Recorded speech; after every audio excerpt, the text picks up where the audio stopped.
We have talked so far about problems of fluid flow, fluid transport, fluid mass transport. And that's one suite of expressions, one suite of equations, which are relatively widespread within engineering and science. And so, as you will certainly recall, why don't I do this? The suite of expressions we have developed look something like, in our terminology, the differential equations anyway, have looked something like this. Second order with respect to head or pressure is equal to specific storage times rate of change of head with time. It's not very different from the way that we look at it for petroleum engineering. It's stated typically in terms of fluid pressures, but the same idea. And this is typically a compressibility term. And again, but they're homogeneous in that the dependent variable is always either pressure or head. We talked about how we get those. We can develop the finite element equations just with Darcy's law, but in one dimension anyway. If we want to go a bit further, then we need to include continuity. And so we know that these equations just come very matter-of-factly from taking continuity, which says that the velocities, rates of change of velocities in each of the directions, stop it.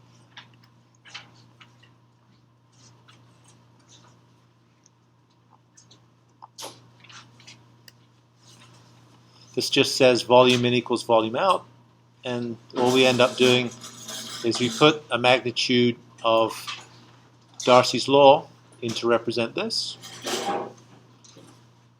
and that's how we end up with this governing equation. So homogeneous in terms of dependent variables. Dependent variables are head or pressure. In the case of the diffusion equation, sometimes this is referred to as the diffusion equation. It's a standard type of equation, the second order with respect to a variable and a constant and with a capacitance term. We know how we have dealt with this in terms of finite element form, because we end up with something that looks like this, where we have these different expressions, where nodal values of fluxes, nodal values of heads, conductance matrix, and capacitance matrix. And that's the standard way that we've dealt with that. So we've solved one very important class of problems. We've done it specifically for flow, but you can write this equation, of course, similarly for, and we'll see, for mass transport, not of water. And when we deal with mass transport, then the appropriate expression written in the same way is something like a diffusion coefficient multiplied by a second order change of concentration in direction. I'll leave space for another term because it becomes important. And there's a term which relates to change of concentration with time. So in other words, these two things here. Sometimes there's a retardation coefficient, which is a term that is a multiplier. It doesn't matter what it is for now. But often, in addition to this, there is another term which we need to deal with, which is a velocity and a rate of change of concentration in space. So second order, first order in space, zeroth order in space, and first order in time. And so when we deal with problems of mass transport, we have an additional term, and we'll talk about it physically in a moment. And so the influence of that term is that it gives us an extra variable, not an extra variable, but an extra component in the transport equation which we had to deal with. And so no longer do we have a system that will look like this, which we've dealt with so far. But what we'll see is that we take this term and we manipulate it in some way. And I'll go back to the top of the page. And you'll see that instead of having, previously this would have been head, this would have been rate of change of head, and this would be storage, and this would have been just this conductance matrix is equal to Q. Let's not worry about this for now. This is the reaction term. But now instead of this single matrix, which we dealt with before, that dealt with Darcy flow, now we need an extra term that also deals with this advective flux. So this is the advective flux. So this is diffusion. This is advection. And this is capacitance. Or storage, if you like. So now material can be transported in two ways. It can be traveled by diffusion. And so the other thing to perhaps note is that we talked about, when we talked about mass flow rates, we talked about pressure diffusion. The equation that we dealt with, the Darcy's law, and everything we've done so far, it is a diffusion-like equation, but the diffusion within the system is not diffusion of the fluid that we're talking about, it's diffusion of the pressure constant. So it's the head that gets diffused through it, or the pressure that gets diffused through it. And so you can use the terminology, I guess, to represent it as a diffusion equation with that caveat that it's the head or it's the pressure that's diffusing through the system. And when we're talking about mass transport, this term, which I haven't defined, is concentration. And it's in units of typically mass per volume, mass per length cubed. And so that's the term that we conserve. We conserve mass in the system. And so now that we're dealing with this, what we'll find is that to be able to solve problems with mass diffusion in them, we've dealt with all the components before. If we ignored, for instance, this term, this extra term, which we don't know yet, then the system would be exactly the same as before, but our dependent variable, instead of being heads or pressures, would just be concentration. And we could solve it for 1 dimensions, 2 dimensions, transiently, exactly the same way as we've done before. And so now our challenge, I suppose, is to figure out exactly what this term is, this advection term. It turns out to be a bit of a painful term for us because it's not very well behaved. A first-order derivative is not very easy to deal with in the kinds of methods that we're talking about, which we call Eulerian methods. A fixed mesh which material passes through, as opposed to a Lagrangian method where the mesh maybe moves with the fluid. Those kinds of problems using Lagrangian meshes are much easier to deal with this advective term. It gives us lots of problems otherwise. And so our attempt will be to deal with mass transport. And so, but the big picture is we need to be able to develop expressions to figure out exactly what this advective term is, how it relates to, how it manifests itself as another portion of the matrix. I don't know if these weren't underlined in the original. I guess they are underlined. I've just written on top of them. These are matrices. So we'll do the same as we've done before. So we'll talk a little bit about what the PDEs are in a physical sense. We'll take those PDEs and we'll develop them into looking at this advective term. And we'll look at what that advective term looks like in 1 dimensions, in 2 dimensions, in a triangle element, etc. So we'll just march our way through this. Again, we haven't really gone back to this figure. You know that everything we've done so far, we've been dealing with what? You'll now recognize that this is our conductance matrix. This is our storage matrix. And either defined terms in pressures or heads, it doesn't really matter. That's the system expressions that we've dealt with. Now you can imagine from what we've looked at already, if we're looking at our dependent variable is concentration and rate of change of concentration, then the two matrices for the equivalent conductance matrix and the equivalent storage matrix, which operate on those, would fit into this general format. And so our idea is, if we, for instance, want to be able to couple these things together, this is a useful way of us thinking about all these individual terms. And for these native systems that aren't connected to each other, of course, they'll populate the terms on the leading diagonal only. Okay, he says. Thank you.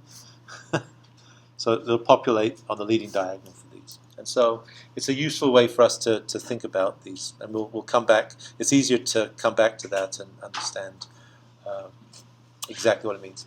The other thing that we've kind of talked about, and it's useful to get this big picture view, is that we've said that finite element models are useful to us because they localize things. You can take a single element out, and you can do manipulations on that to describe these individual matrices and then put them into the global system. And that we can use the same code to solve for fluid mechanics problems, flow problems, porous media flow problems, transport problems, heat transport problems, Navier-Stokes momentum transfer problems, and solid mechanics problems. And the reason that we can do that is that they're really the same class of behaviors that we're dealing with. So it's useful to stand back and think a little bit about them. We've only talked so far about this, so fluid flow. But these systems all satisfy 4 basic requirements. They satisfy a conservation equation, and the conservation equation we've written out slightly differently today is that flow rate in plus, if you want to write this out in longhand, it's just saying that flow in equals flow out. If it doesn't, this term isn't equal to 0. It has a capacitance term. So they all satisfy some conservation equation. Conservation of mass. For incompressible or sort of slightly compressible fluids, we actually look at volumes flowing in of constant density. But it's really conservation of mass which we are applying, and we're just making the assumption that changes in density are small. They satisfy continuity. Continuity means as you go from one location to another, the heads are continuous. And so there's not some singularity that's present within there. And as a function of that, the mapping matrices, the derivatives of the shape functions, allow us to be able to get gradients as a function of nodal values of heads. And so we have to assume some distribution. So we've assumed linear changes within most of the elements we've dealt with. I guess we looked at quadratic changes in one. So we satisfy conservation of mass. We satisfy continuity, that the dependent variable of head pressure or concentration is continuous. Is that me? And we also satisfy a constitutive relationship. So our constitutive relationship was this, right? If we write it in terms of heads, negative being that this is flow in the x direction. And so it includes Darcy's law. We apply initial conditions to it if it's a transient problem. We apply boundary conditions and we solve it. Transport's the same. We conserve mass. Mass in equals mass out. This is mass of fluid. This is mass of solute carried in the fluid. Concentrations have to be constant. And we have a couple of constitutive equations. Well, really only one. We have Fick's law. This is that the mass flux is equal to a diffusion coefficient multiplied by a concentration gradient, which is this. And also that there's advection. So there's also an advective flux, which is just going to be the velocity of the water. So I guess I should make that clear that this is the fluid velocity is equal to the concentration multiplied by the advective velocity, which we'll talk about in due course. So slightly different. And so these are the constraints that we have. We have these 4 constraints. Conservation, mass in equals mass out, dissolved in water. Concentrations have to be continuous.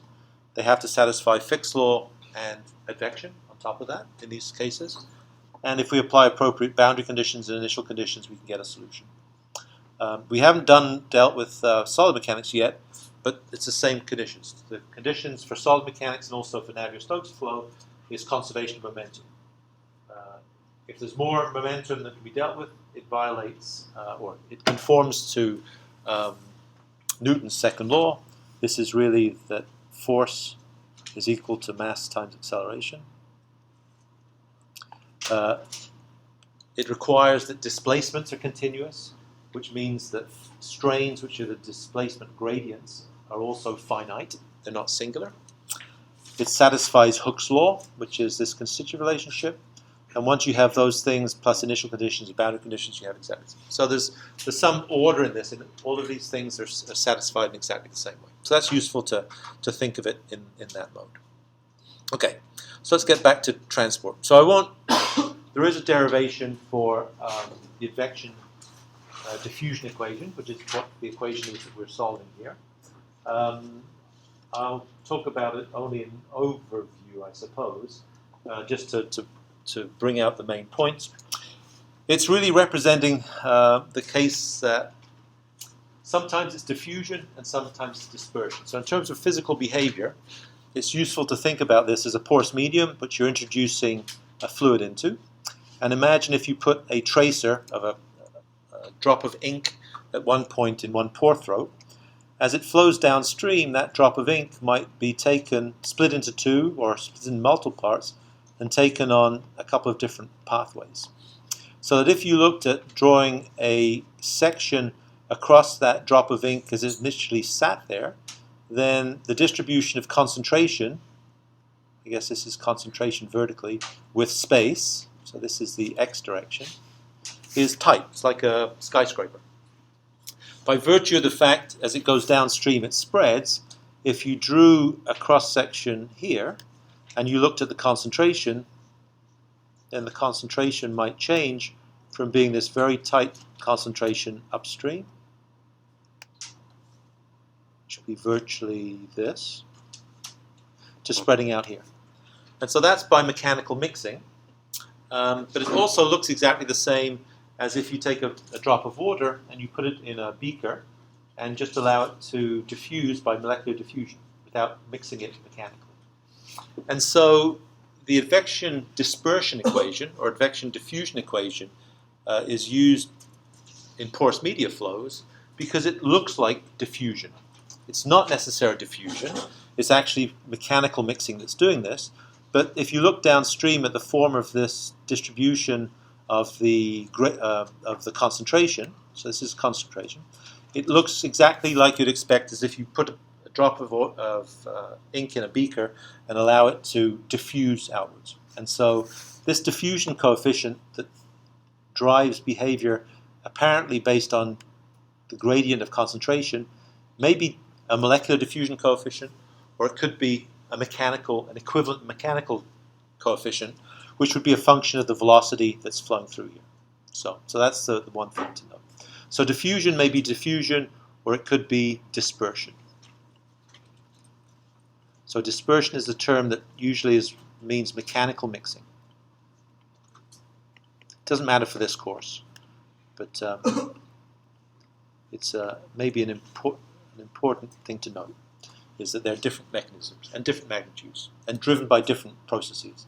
Diffusion is a material property that occurs in stagnant fluids. Dispersion is something which would be a function of the velocity, the differential velocity of motion within the fluid that causes it to spread. So one mechanism is by diffusion. Second mechanism is by advection, where you have a velocity and a concentration, and the mass flux that results of that is just the product of those two, where this velocity is actually known as the advective velocity.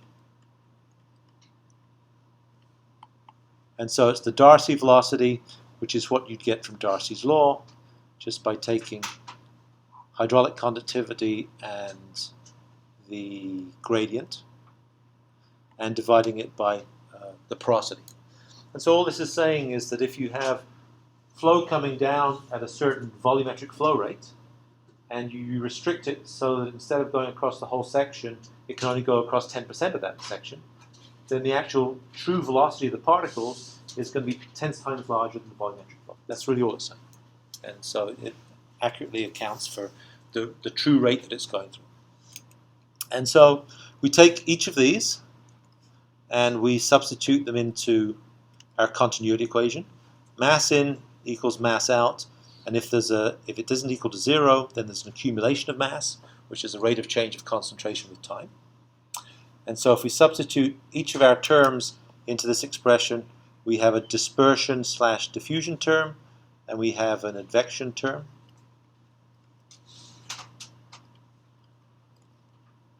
This is dispersion.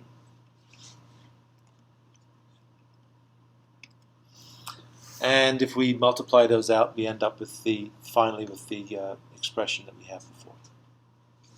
And so we introduced it before just out of the blue, but you see it has a diffusive term in 2 dimensions, it has an advective term in 2 dimensions, and a capacitance term, which might have a prefactor on it, but for now we'll just take it as being equal to the prefactor being 1. And so we have a PDE. We need to do exactly the same to it as we did before. So you remember what we did before. What did we do? We had a PDE. We said that this equals 0. If you rearrange the terms on this side to go here, then you can set this equal to 0. So this equation equals 0 at one point. If we add to it the boundary conditions, which are in terms of flux, set equal to 0 also at that point, then both of those things together must still equal 0.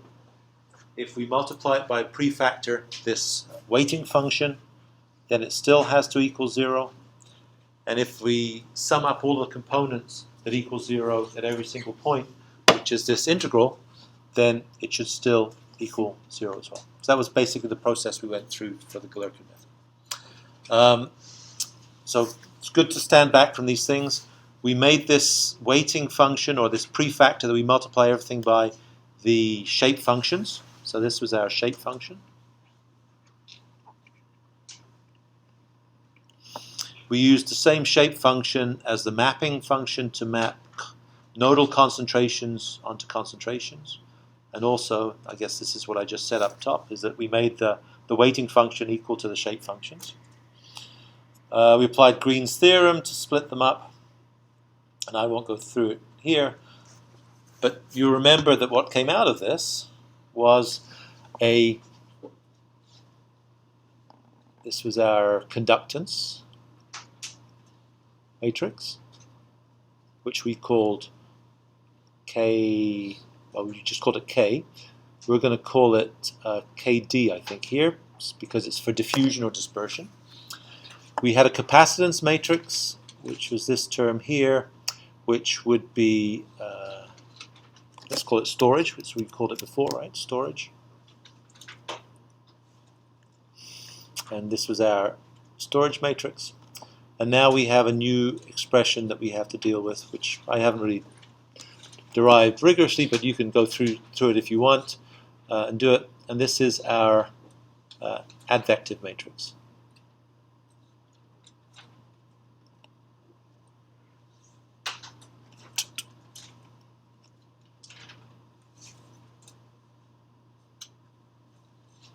And we'll call that K advective. So that's it. And so all that's going to happen is we're going to have an extra matrix. Remember that this one originally operated on a second order derivative. This one originally operated on a first order derivative multiplied by velocity. But now they're both a function just of nodal values of concentration. And so clearly these two matrices can in some way be combined. And you've already seen that on the first page of notes that we had, that they get lumped together and just included together. And everything else is the same. So it comes out to be a function of the advective velocities, which we have to get from some other source. So either we solve a flow problem to be able to get the advective velocities and then use those here. Hence, there is some coupling in here. Or you can do it independently if it's a steady state flow regime. The shape functions and the derivatives of those shape functions. And that's it. And so presumably, since we know how to get all of these terms, the A matrix and the B matrix, then putting this together is really not such an onerous task. And so we can look at what these individual terms would be. And so the the new components for us, well, we certainly know what the shape functions are. We know what the derivatives of those are.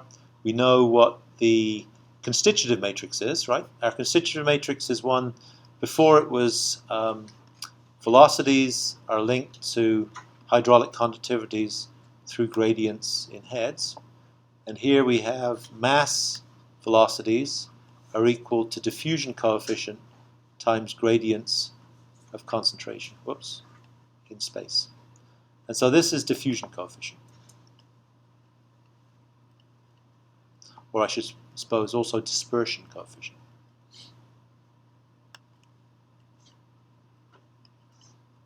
And the units of this would be in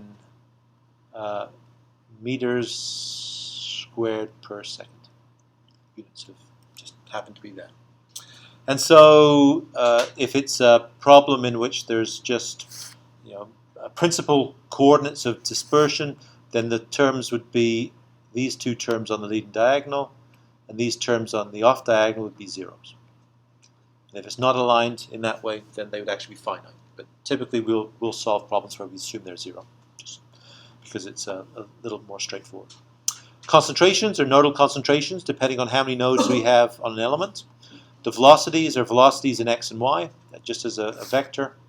And then the boundary fluxes are what are prescribed. And as I mentioned before, our interest, since these both operate on concentrations, there's no reason that we can't combine those two matrices together to be able to get a system that looks like this. We certainly know how to get this. We don't yet know how to do this. But presumably, once we do know how to get that, then this is just a matrix that operates on concentration, and it's exactly the same set of equations that we dealt with before. So it's no big deal. So our only key need in this is to be able to figure out exactly what this looks like for each of our element systems. Okay? And then once we have that, then we can solve this system in either of the two ways that we want. We talked last time about lambda equals to 1. We talked about lambda equals to 0. So this is what we called explicit. This is what we called implicit. And so there's no reason why we can't make those operations on here. And at the bottom of the page, you have that exact statement there that you can deal with it either implicitly or explicitly, and therefore come up with a solution. Okay? So implicitly, we solve for this equivalent conductance matrix. Explicitly, we look at the gradients. We define what the gradient is as a function of the conditions.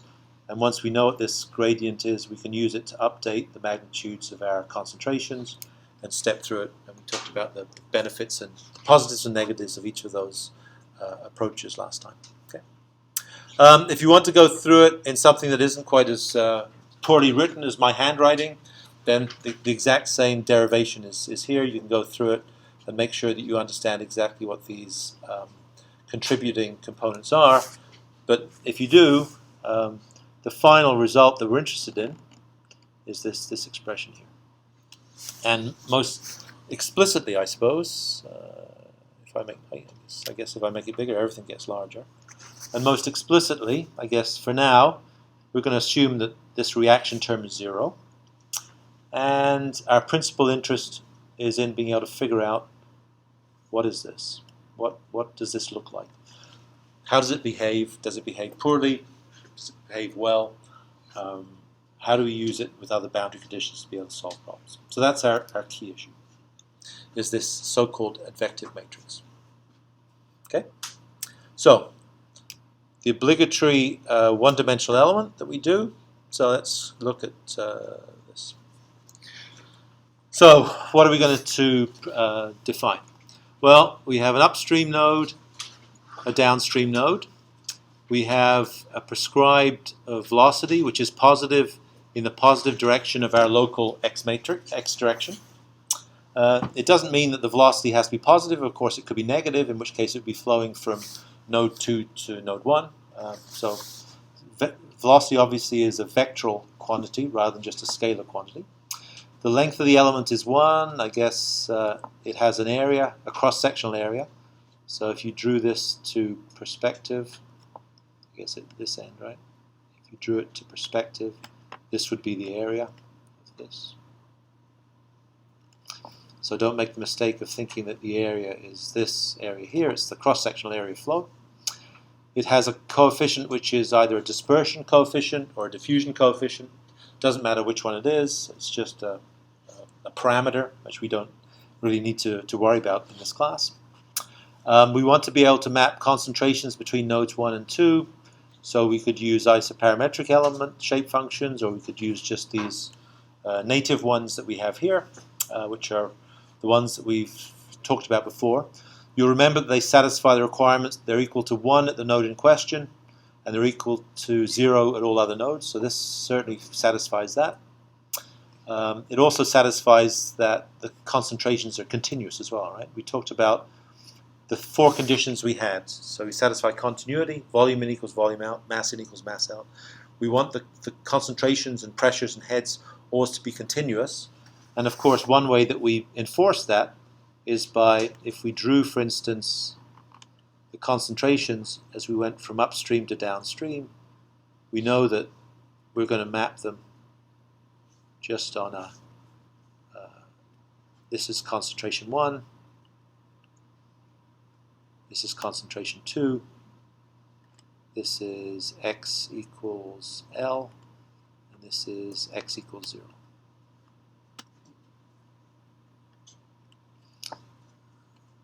And so, by virtue of the fact that we require them to be continuous because of our choice of the shape function, then we satisfy that requirement automatically. If we chose, for instance, our concentration to look like this, for some strange reason, then clearly it's not continuous. There's a singular gradient at that point. So that shape function would not be admissible. And so, certainly if we have just a linear shape function, it's always going to be a continuous magnitude of concentration. Notably, as you go into the next element, it doesn't necessarily have to be, right? In fact, it won't be continuous as you go between elements. It'll be the same magnitude as this. I guess it'll be continuous, so the concentration will be continuous, but the gradient of that concentration will not be continuous. And that's perfectly admissible, but we have to have, within the elements, the shape functions we use have to be continuous. I won't derive the diffusion term because we've already done that. You'll see that the only thing that's different if we use these matrices, you can do the substitution.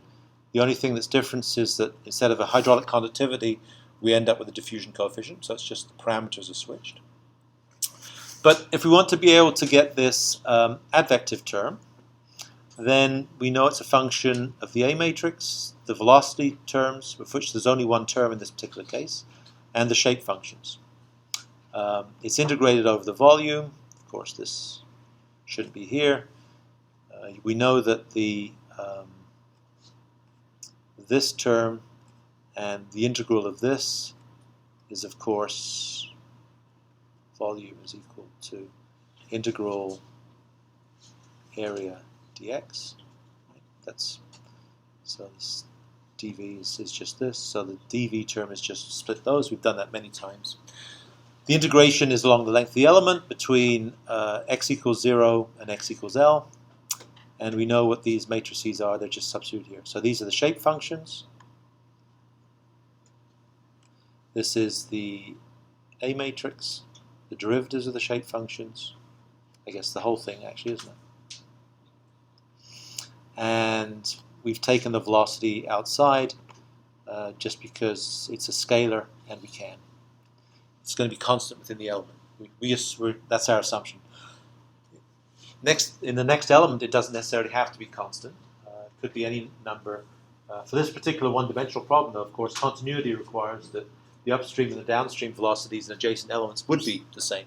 Otherwise, you'd be accumulating fluid. So, if it's steady state, they would actually be the same in adjacent elements.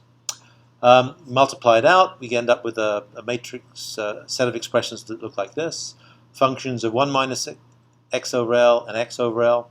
If we take those integrals individually and do the integrations, we get length over 2 and length over 2 with the appropriate signs attached to these. You see that these are negative. And the final result is that this expression gives us this advective matrix here. And so that's kind of curious, because all of a sudden, well, as you can imagine, it's going to rely on some properties. So it's going to include the geometry of the element, the area, it doesn't include the length, interestingly enough, in this particular case, or... Yeah, it's interesting, yeah, it doesn't include the length, that's kind of curious. But it does include this property of the velocity, and it's no longer symmetric. In fact, it's kind of anti-symmetric, right, in some respects. And so no longer do we have the terms on the leading diagonal being positive and non-zero, positive definite, and the only negative terms being off-diagonal. You remember what we said also about this matrix when we talked about conductance matrices, were that all of these terms on the, let's see, all of the terms in the columns and rows have to sum up to 0. And the reason for that is that if you put, for instance, all of the heads equal to 1, constant value, there can be no flow. And so by definition, I guess it's really the individual rows. All the individual rows by definition must add up to 0. In this case, the rows add up to 0, I think for the same reason, kind of for the same reason. If you have an upstream velocity and a downstream, upstream concentration and downstream concentrations being the same,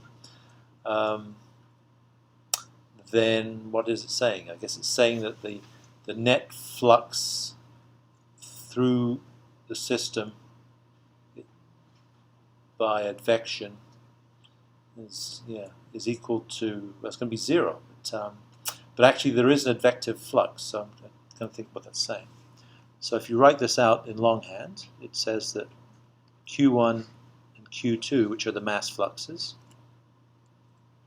have to equal area, whatever the velocity is, divided by 2, multiplied by,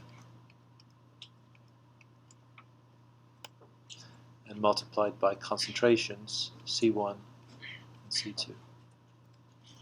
And so if you put these concentrations to be the same as each other, then by definition, the flux coming out of the bottom node by advection is equal to 0. But the actual advective flux will be finite. And so, yeah, so I haven't actually thought about that. So I'm kind of curious as to what that means. Let's leave it for a while and come back to it, but that's curious. But anyway, the bottom line is that no longer is the matrix positive, definite, and symmetric, and that leads to ill-posedness when we start solving some of these problems. Okay. So, if we want to solve a problem, then we can do it in exactly the same way as before. We know what this advection matrix is going to look like, and so if we look at a problem that includes this, then let's deal with this here. So we're defining our x direction along the length of these elements in this direction, nodes 1, 2, and 3 globally, nodes 1, 2, 1, 2 locally in each of these elements, elements 1 and 2. We're going to set concentrations upstream at some magnitude and downstream at a different magnitude, which are these two magnitudes here. And we're going to try solving the problem. We know that when we try and solve the problem, that because, if we go back here, the matrix that we want to introduce is this average, or combined, I guess, matrix that includes both the diffusive and the advective components. So we're going to add those two terms together. And so if we do that here, then if we take these terms, what is this? Area times d over L, L is equal to 1, area is equal to 1, so we're just left with the diffusion coefficient. Again, in this one, the area is 1, so we don't have that, but we have a velocity.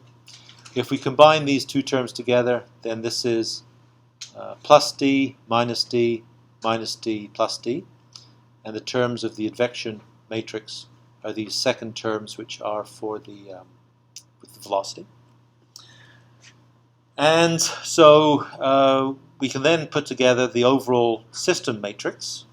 I guess I don't really have much space on, I guess, if I write small, I guess I can do it. So you see how this is put together, of course. Let's see if I can write it. Q1, I'm going to be very careful in writing this, do my very best handwriting. So this is the global matrix. It's going to look like this. I'm going to do it right over here. This is concentration node 1, concentration node 2, concentration node 3. And you know that since we're linking 3 values of flux with 3 values of concentration, then the matrix which links those together has to be 3 by 3 in size, right? And so if I go back up here, so I conclude, we know that for each of these, this would be local node 1 and local node 2. Let's do it on here actually. Local node 1, local node 2, local node 1 and local node 2 for each of these. And that for this element 1, this would be these same 2 global nodes. And so if we put these terms together, we'll end up with, I know I'm not going to have enough space for all of this. I do for this term, minus d minus v over 2, or brackets, and we're going to have minus d in brackets, whoops, this is out, right, plus v over 2. I guess I'm not quite as dainty as I thought. And then there's going to be this term in here. So we're going to have 2 terms in here, as you can probably already imagine. d, I'm going to run out of space, plus v over 2 bracket. So that's this first one from looking at this element. And then when we look at this next element, these are going to be global 2 and global 3. So it's going to go in this particular location. So this is 1 and 2 went here. 2 and 3 go here. And so it's going to take this term now, so here, and it's going to go here. And I might just be able to get it in. d minus v over 2, all brackets. And then in here, minus d minus v over 2, and this is going to be minus bracket d plus v over 2, and the last one is just going to be d plus v over 2. So a bit involved, but you see where all these come from. We're not doing anything different from what we've done before. We've pre-married these 2 matrices together, the diffusion and the advective term into this, and then we put them in the right locations. And if we're prescribing the concentration upstream as C1 is equal to 1, and if we're prescribing it downstream as C1 3 equals 0, it's not clear whether we physically can do that, but we're going to anyway, then we know that these values here are prescribed. And so just as in the cases we had before, the only equation we care about is this middle equation. So it's getting a bit full.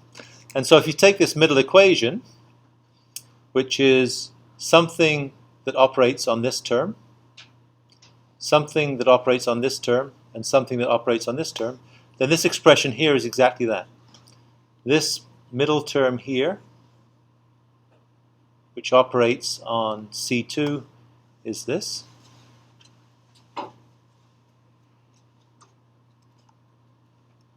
We multiply this term, which is 1, by this number and subtract it off to the right-hand side, and we get this. And I guess we also have a term which is equal to, it would be, well, the other term would be minus, it's going to be this term, right? Minus d minus v over 2 multiplied by C3. It would be minus a minus because we're taking it from this side out. And so this would be a plus, but this would also be a 0. So we don't care about it. So that's why we don't care about this. And so we end up with a very simple recursive relationship, which is this, which we can modify, which we can rewrite. basically as this expression here. And so this is the solution of that particular component. And it's instructive to look at this because you see a couple of things. So if you plot, for instance, the concentration as we go downstream from the upstream location to the required boundary condition at the downstream location, if the flow velocity is 0, for instance, if this term is 0, then the concentration is just a half. So this is exactly the solution that you'd get for the diffusion-only problem. It's like Darcy's law. The gradient is constant along it. It has to be constant if we're not accumulating flux. So in other words, what's this? This is diffusion coefficient times dH dc dx. So if the flux is constant along here, which it has to be if we're not accumulating stuff, then by definition for a constant magnitude here, this gradient has to be constant. If the gradient is constant along the whole length of this system, the only way it can do that and go through these 2 points is to be this straight line. So this is here is equal to, obviously, equals to 0.5. If so this is just the relative concentration. But if the velocity is downstream, in going in this direction, then the magnitude, this would be positive, and we'd add something to this, and there'd be an extra increment, which would be this amount, which gives us this concentration. That's fine. Of course, the problem is that if you increase this velocity large enough, you could conceivably get a concentration that would look like this, which would be great if we could do that. It says you can start off with a very dilute concentration of something, and without putting any energy into it, all of a sudden you get a concentrated concentration of something. And thermodynamics can't do that. I mean, it operates the other way, right? Entropy increases with time. And so this would actually violate the conditions for the system. And so there's nothing in this way of looking at this that says that this can't be, if we choose a big value of velocity, then as a factor of the outcome, it would violate this initial condition. And so that can't happen. So one of the problems that we're alluding to is the fact that at very high velocities, this way of solving advection-dispersion equations doesn't work very well, which is basically the point. The other item is that if you look at velocities in the opposite direction, if it's flowing here, then you get the opposite. You get reduced concentrations. And of course, if the velocity is high enough in the opposite direction, you could get a reduced concentration that would look like this, which also doesn't make any sense. Right? So the issue with this element is that it's dependent on some stability criteria, and usually they only work for magnitudes of flow velocities that are some fraction of the diffusion coefficients. And so that is usually done in terms of a Peclet number. So these methods of solving systems don't work very well if the Peclet number, I guess I'll write it out, often referred to as PE, is greater than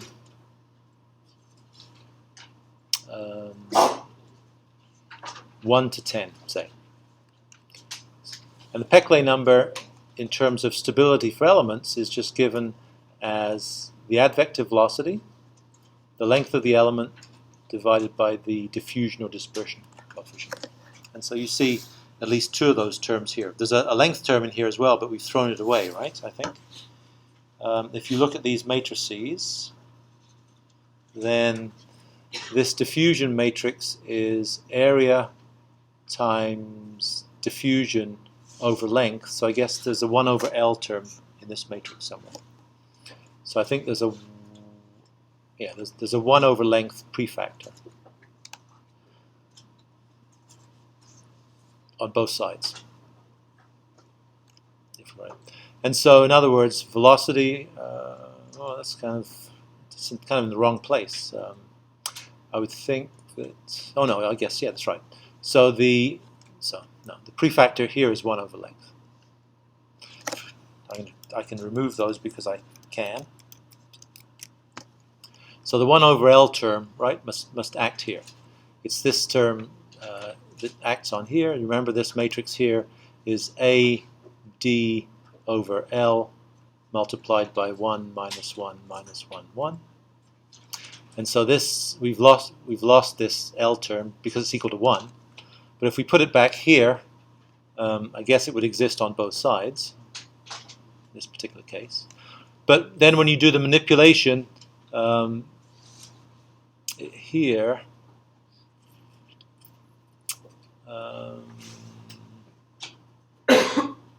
yeah, that's interesting. So it ends up on the wrong side of velocity. Definitely is. Definitely is the definition of this, right? Velocity is length over time times length is length squared over time, and this is length squared over time. So this is the ratio of basically the advective flux to the diffusive flux. It is dimensionless because it's those magnitudes. And I'm trying to work out why it's... Oh yeah, okay, that's right. So it would act on both sides of this. And so I guess it would be d over L and v over L. And so when you multiply those together, is there another length scale that comes in? Because those, I guess when those are manipulated relative to each other, it seems that they would cancel out. You're dividing one by the other.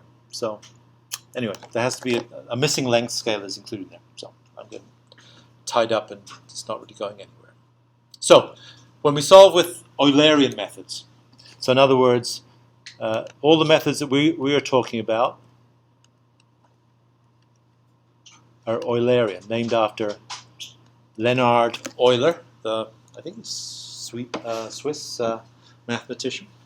The idea is that we have a static mesh, and material flows through that mesh, and we index what happens to that based on these concentrations at the nodes.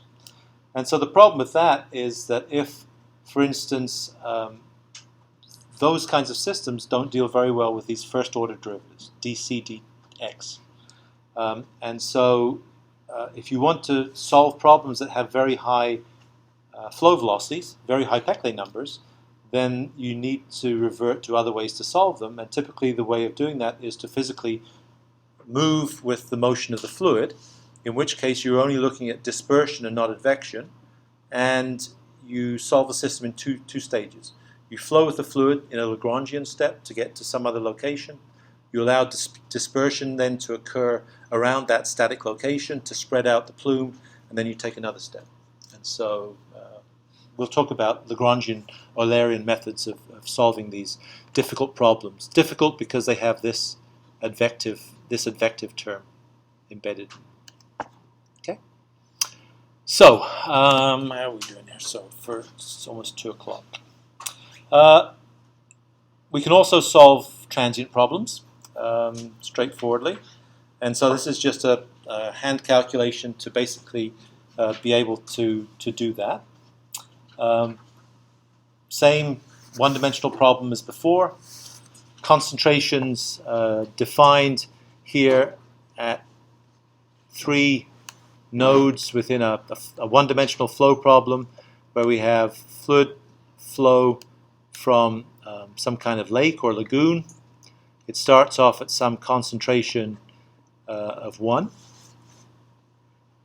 And when it comes down here, we're suggesting that we have a very high flow velocity in this lower aquifer, which freshens it up. So fresh water is flowing in the aquifer, so that any small amount that comes through this clay liner is immediately swept away and taken downstream, and the relatively strong flow underneath is able to keep this concentration here at 0.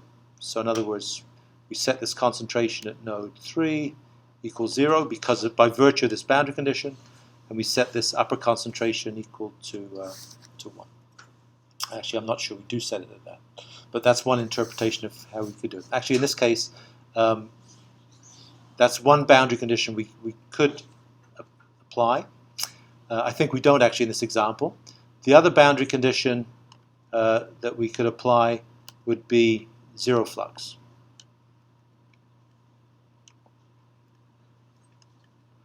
And so the other curiosity of this solution is that if you prescribe the boundary condition, if you don't prescribe this boundary condition at this outer node where it's going out of the system, what it will physically do, and we'll see this, is it will physically allow the water going out, because it's going out at some velocity, but it will actually stop the mass from escaping, so it will strain it out. And so you'll see in the solution that actually that concentration ends up ultimately going up to the same magnitude as the upstream concentration. So the two boundary conditions would be a prescribed concentration here, which we don't apply, I think, in here, because it's not a very interesting solution if you do that. Or you can apply, the natural condition is to not apply anything, in which case it calculates a zero mass flux, not fluid flux. Okay? So let's put some numbers in here. Choose a cross-sectional area of 1 and a relatively slow flow velocity. This would be in meters per second. And a diffusion coefficient, I guess each of these lengths are equal to 1. So this is a diffusion coefficient of 1 meter squared per second. And this is a velocity of 0.05 meters per second. Actually quite a big velocity, but not a very big velocity relative to this magnitude of diffusion coefficient. Right? And that's the key parameter. And so if we look at each of those matrices, we have a conductance matrix, we have the advective matrix. This is symmetric, this isn't. When you add them together, you end up with a matrix which is almost positive definite, but not quite. Well, certainly is positive and definite, in that it has only positive numbers on the leading diagonal, and they're non-zero. And it's also, it's not symmetric anymore, but it is at least has the same signs on negative numbers on the off diagonals. So positive diagonals, so positive definite, but not symmetric. Likewise, the other matrix that we have, if we're solving this, we switch back to this. The transient term is just going to look like the previous storage matrix we had before. Some term, doesn't matter, some coefficient, which is just equal to 1 in our case. B transpose B, not integrated over the volume. I guess this is the volume. This term is just equal to the volume of the element, just like it was for the storage element before. And so when we look at this magnitude for the storage matrix, that's exactly what it is. So the element is of cross-sectional area A equals 1. And so the volume is going to be the length of the element times the area, which is equal to an area of 1 and a length of 1, which is 1. And so when you add these two terms together, multiplied by a half, you end up with the volume of the element. So that's absolutely consistent with what we've talked about before. Okay? And let's solve it. So let's not go through it in excruciating detail, but the system of equations we're solving is advective plus, let's do it diffusive in that order, plus advective multiplied by concentration plus storage times rate of change of concentration is equal to flux. So that's what this is. You can see what those terms are here. This is node 1, 2, and 3. 1, 2, and 3. This is element number 1, including half of this term, right? This is element number 2,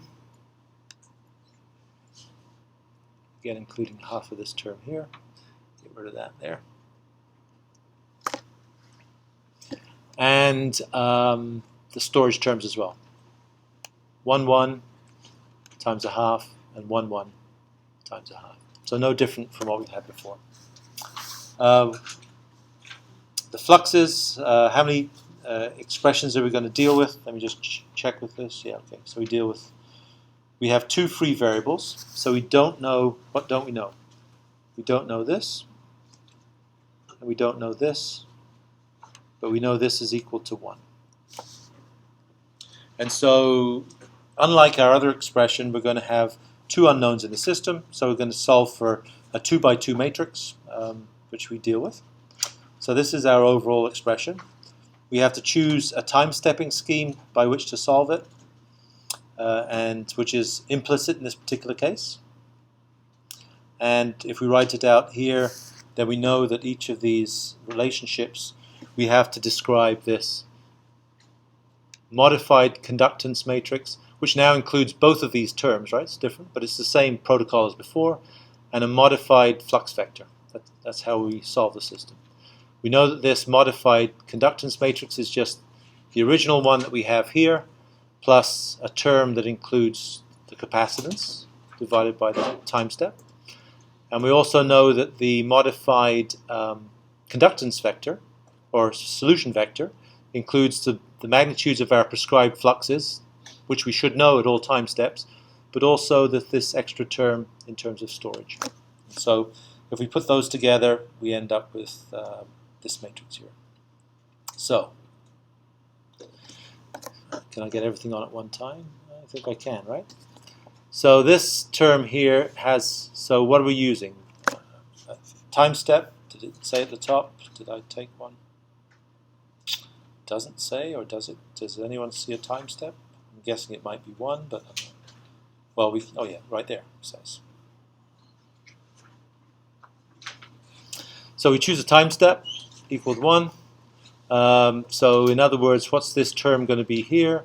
Terms on the leading diagonal are going to be 2 multiplied by 1/2 multiplied by 1 over delta t, which is going to be equal to 1. And so 1 plus this term here is going to give us this. So that's where that comes from. Likewise, we do that for the other term here, so I guess this is going to be 1 divided by 2, which is 1/2. And so this is going to be 1.05 plus 0.5 is this term here. Likewise for all these. So these are the only terms that get affected. The other terms, of course, should be the ones that are present here because they're off the leading diagonal, and they're the same. We want to be able to modify it for the components that exist in this expression here, right? So these are the values at time tau. So 1/2 multiplied by 1 multiplied by this one for the time at, this would be time at time t. This is time, I guess it'll say at the bottom, this is time t plus delta t, and this is time t. And so this is this top term here that's just been taken over to the other side. Likewise, this times this is going to be 0, so there's another term here which is just 0. This times 0 will give you 0. So this term here will be, oops, it'll give you nothing for these two zeros, but it will give you some term for this. And so 1/2 times 1 times C3 is this. 1/2 times 1 times C3. It's positive, yes, it's taken over to the other side, but remember that basically we're defining this as 1 over delta t times concentration at time t plus delta t minus concentration at time t by definition. And so when we split this up to take one factor onto the right hand side, we end up with this magnitude here. And it's this one here, which is the negative, so a minus taken over to the right hand side ultimately gives us a positive here. So that's just the manipulation, of course. And so we then try and solve that. So I'll get rid of this, keep on popping up. And so it's 3 by 3 system of matrices, but we only have 2 unknowns, right? Which are these 2. And so we only have to solve these lower 2 equations. We can completely ignore the top ones. And so hence the only terms we need to deal with are for these. We can take this term here and multiply by this known boundary condition, and that's exactly what this term is here. Right? So this here is equal to 1.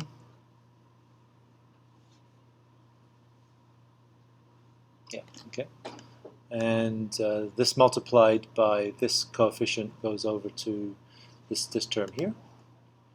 And I guess there's nothing here, so there's empty here. And so we have this conductance relationship, which includes advection and diffusive terms, the unknown concentrations we have, and our changing concentrations, which will be updated with every time step.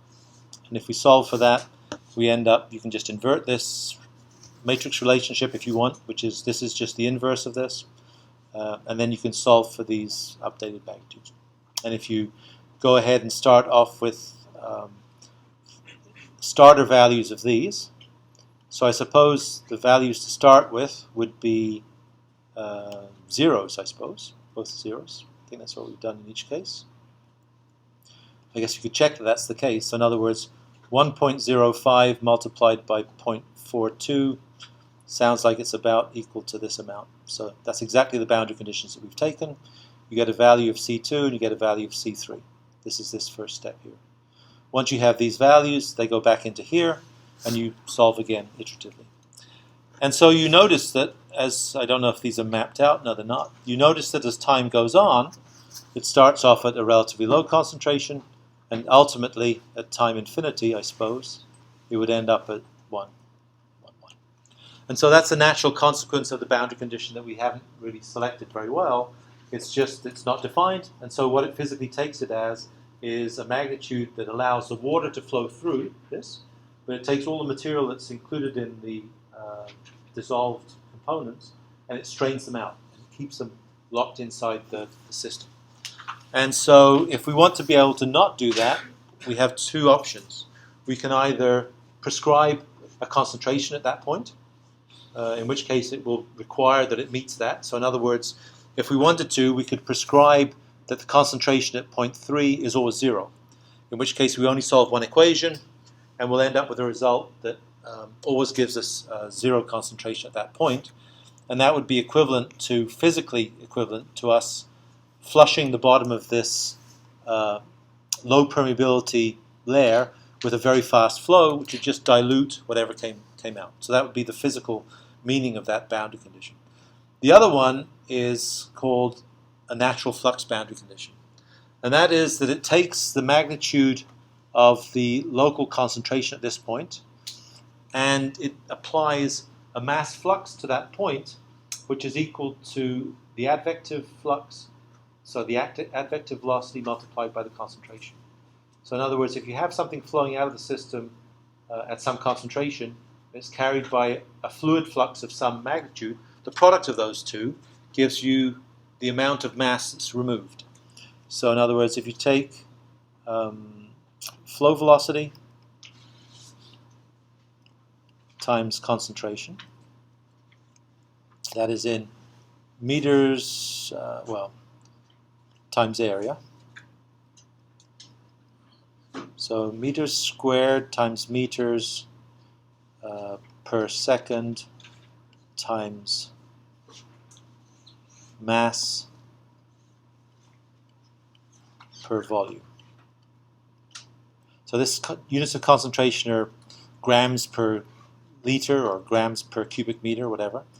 And so if you take the product of those, you end up with a volume per unit volume multiplied by a mass per unit time.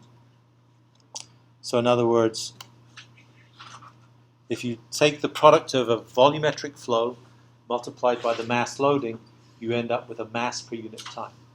And so if you wanted to accommodate this natural boundary condition here, where you'd allow it to be able to just take whatever came across this boundary without filtering it, then you'd prescribe a flux at this boundary, Q, which is equal to the advective velocity multiplied through by the concentration, basically.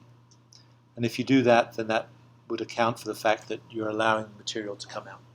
And so that's the other boundary condition we could have. But you notice without that the concentrations that we get ultimately asymptote to just a uniform concentration, which is saying that the pulses pass through the system as we've allowed it to start. It started off at 0, And so I guess if you drew, for instance, the concentration profile as a function of depth at these locations, don't know if we call them node numbers, then initially the concentration starts off at this magnitude here, which is t equals 0 minus. Immediately we change it to t equals 0 plus, where this is 1.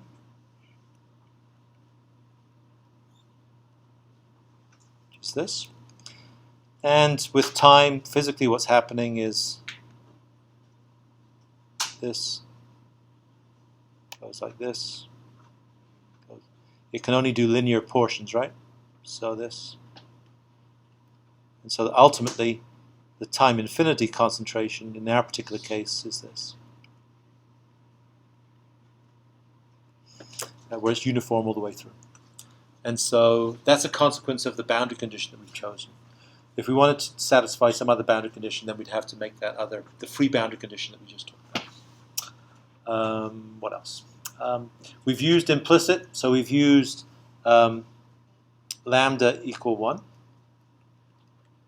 It turns out that if you want to get better results, you can still get a unconditionally stable, but better, lower order of accuracy if you use Crank-Nicholson, which is this lambda equals 1/2.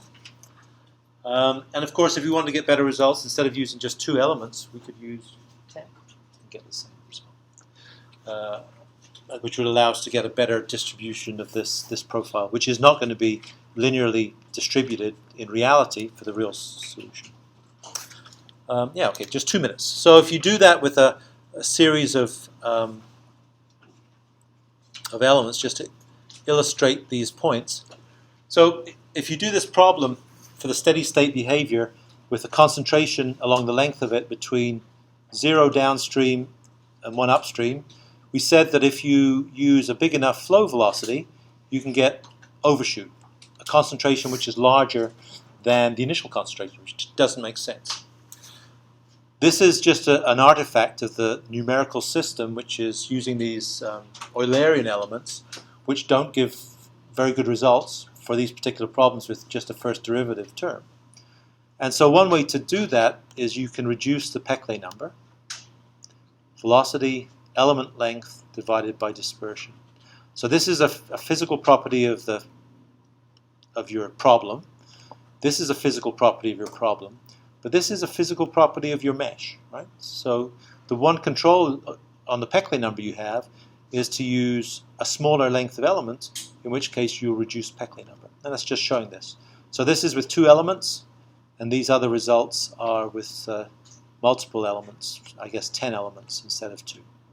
And the solution that comes out of it, because you actually reduce the effective Peclet number. You don't change the Peclet number in your system, because you could use, for instance, you could also write the Peclet number in terms of a velocity, a diffusion coefficient, and the length of your system. Right? In other words, this length here.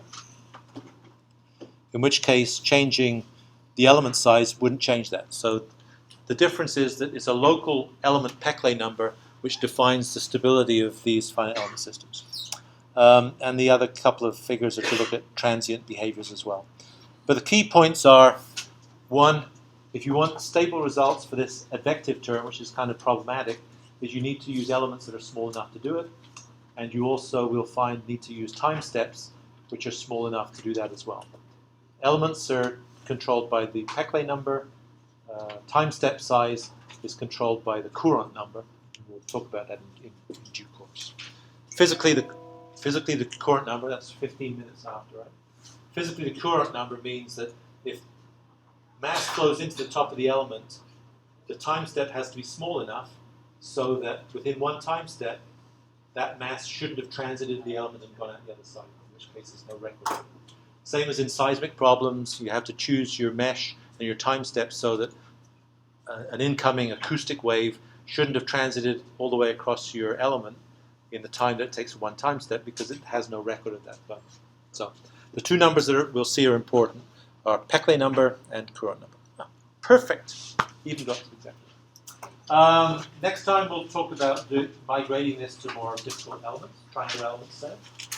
And we'll also talk about methods to be able to get around this problem that you're limited by stability. So there are ways to do that with upstream ways. So the method number for any element should be 1, higher than 1. It should be less than about 1. Oh. So maybe 3. 1's a good number. Less than 1. Yeah. Yeah, when I wrote that 1 minus 10, it means less than that way.